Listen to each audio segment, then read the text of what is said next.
Dyma stori Macsen.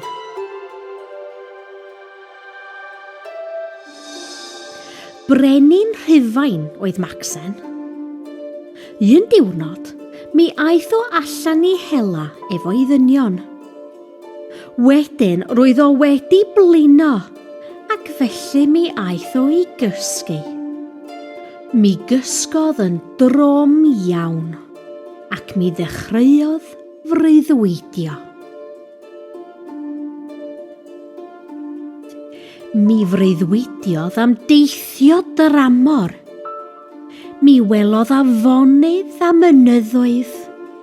Mi welodd long ac mi aeth o dros y môr. Mi aeth o I wlad newydd hardd. Mi aeth o I gastell llawn aur ac arian. Mi welodd ferch hardd iawn yn y castell, ond yn sydyn mi wnaeth o ddeffro.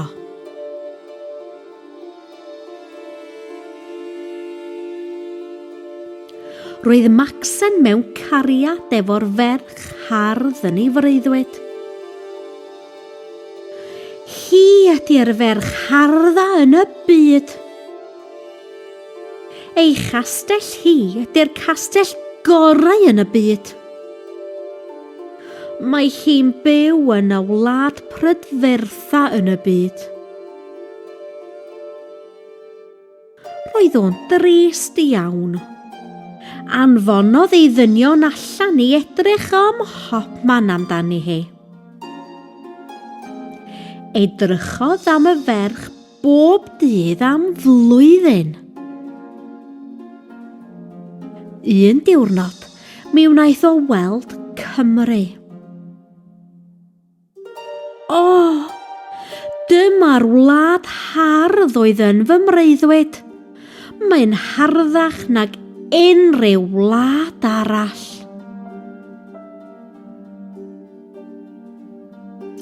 Mi aeth Macsen i'r castell ac mi wnaeth o gyfarfod y ferch o'i freuddwyd.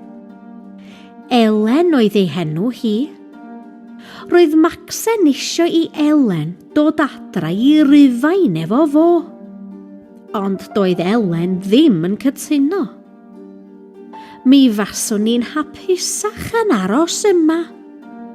Tasech chi isio fy mhriodi, mi fasech chi'n dod I fyw yng Nghymru.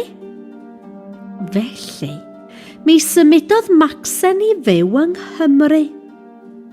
Mi wnaethon o briodi.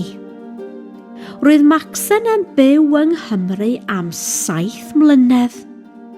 Mi adeiladodd o nifer o gestyll newydd I Elen.